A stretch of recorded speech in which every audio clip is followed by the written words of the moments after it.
What's going on, everybody? My name is Johann Castro for UnknownMMA.com, and welcome to this edition of Afterthoughts, spotlighting UFC Newark. And the card that looked very underwhelming on paper ended up delivering in many, many ways. It was one of, in terms of submissions, it was one of the more entertaining cards you could have watched. No knockouts, no TKOs, plenty of submissions. Now, we're going to start, of course, with the name on the marquee, Colby Covington against Robbie Lawler. A fight that went about the way I expected it to. I expected Colby Covington to go out there, put a grueling pace on the former champion Lawler, grind him out, and make him fight his fight. You know, there was an outside chance that I thought, and that a lot of people thought, Robbie had to maybe catch Colby, maybe out of the clinch, maybe get a TKO on him. But ultimately, it went the way that I at least expected, which was Colby controlling the action, grinding out Robbie Lawler, and just winning a dominant decision. We've seen Robbie Lawler in the past have issues with fighters like that, with those, you know, fast-paced, forward-moving wrestlers. You know, the first Johnny Hendricks fight comes to mind with that. But ultimately, this fight was not so much about what Robbie didn't do. It was about what Colby Covington was able to accomplish. And I mention this all the time whenever people bring up Colby. You know, he's a polarizing figure. He, you know, lives in controversy. It's his whole character. It's his whole MO. But you can't deny the guy's talent. He's earned this title shot that he should be getting next. Just everything he's done ever since he started this winning streak has just been fantastic. He's not really a finisher, but he will dominate guys. I mean, back when he fought Dong Young Kim in 2017, that was really the first performance where we saw, you know, where we saw what he's capable of doing, and where we said, you know, okay, this kid's for real. And a fight between him and Kamaru Usman is very interesting because stylistically they are so similar. You know, Usman, he's a wrestler. He likes to grind you out. He likes to move forward. The only, and you know, same thing with Colby. We saw that against Robbie. We've seen that in his last few fights. The only real difference between the two is that Kamaru Usman is a little bit better of a striker. I should say his striking is a little bit more polished than Colby is, or than Colby's striking is, I should say.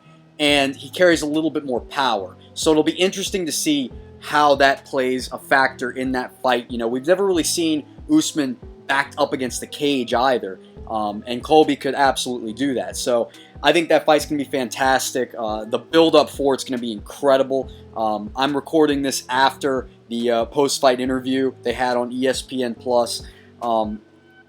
I think the UFC planned on that happening.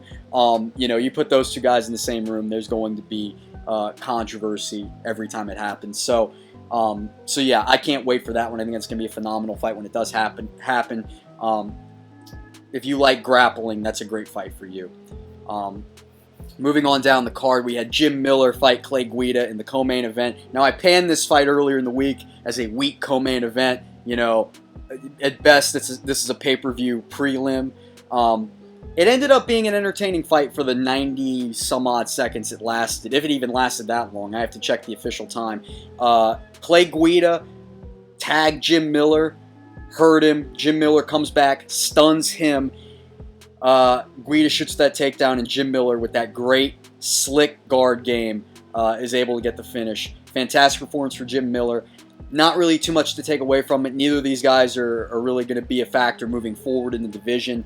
But it's just nice to see those veterans getting those big wins and putting on outstanding performances. So kudos to Jim Miller. Great performance by him. Now, Nasrat Haqparast was in the featured bout. He fought Joaquim Silva. This was the first time we've seen Nasrat at his full-scale potential.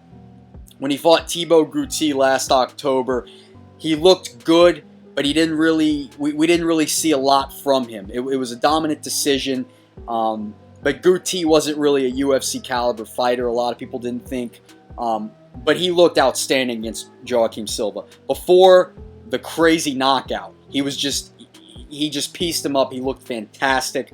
I'm curious to see what they do with him going forward because he's a very interesting prospect and character at 155. I think it's too soon to rank him. It's too soon to put him near that point, but I think in about 2 or 3 fights, we could see HAQPARAST'S fighting for a ranking. I think he's very talented. He really is an interesting cat, you know. His UFC debut against Martian Held, took it on short notice, lost by decision in Poland. You know, I think he's a much different fighter now, and I can't wait to see what they got for him going forward. Mini Kelvin Gastelum is he's a fun guy to watch. Can't wait to see what's next for him. Moving on down the card, we had Mickey Gall in the featured prelim. He fought Salim TOUAHRI. And this was an interesting fight. A lot of people were doubting Mickey Gall a lot in this fight, myself included. I picked Salim TOUAHRI to win this. Gall did win. It was a close fight, but I think he did rightfully win. Not really a lot to take away from it. I think Mickey Gall, he's an interesting prospect at welterweight because when you look at the guys he's beaten in the UFC, CM Punk, Mike Jackson, George Sullivan, who's not in the UFC anymore, and now Salim TOUAHRI, who is 0-3 in the UFC, might be released after this. You know, oh, and he's also beat Sage Northcutt. Forgive me for leaving that little bit out. Sage Northcutt, of course, also not in the UFC anymore. So, when you look at Mickey Gall, he's an interesting prospect because he hasn't really fought anyone that's really high caliber. Now, Sage is a talented fighter, but he doesn't really have that grit. And this was also earlier on in Sage's career before he really, he hasn't really blossomed yet. Who knows if he's even going to fight again, but Sage was still relatively inexperienced when they fought. It was also Sage's first fight at welterweight. So, Mickey Gall's an interesting prospect because when they put him up against legit welterweight, you know, well, I shouldn't say contenders necessarily, but legit welterweight, you know, staples like Randy Brown and Diego Sanchez, he struggles. So, Mickey Gall is one of the more intriguing characters in this division because I really don't know what to make of him. He did look a lot better in this fight. His striking looks much improved. His cardio looks fantastic. He called out Diego Sanchez for a rematch. I don't think anybody wants to see that, but a good performance from Mickey Gall. Not going to take anything away from him because he did what he had to do to get the win, but it's going to be interesting to see what they do with him going forward because I don't know if there's really too much he can do. You know, has he developed? I don't know. He's fought guys that are lesser competition than most UFC prospects face. So, we'll see what they do with Mickey Gall. I want to see him fight maybe like a Brian Barberina next, a guy who's a veteran, you know, a crafty fighter, a guy who's going to give Mickey Gall some trouble. Let's just see if he really has improved. And then we're going to close out this edition with Matt Schnell getting a big win. This one's close to me. I know Matt Schnell. He's from Louisiana. I respect Matt Schnell deeply. I think he's one of the rising stars in that flyweight division. He, in my opinion, had the most impressive finish of the night. We had a lot of great finishes. Gerald Mearshart had a great one on the main card, but Schnell's was just so clean.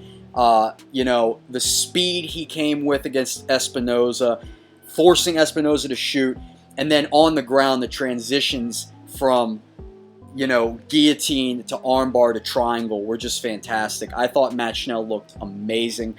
I think he should fight Jussier Formiga next. I think that'd be a fight to really, you know, if he were to win, of course, seal that contendership status for him.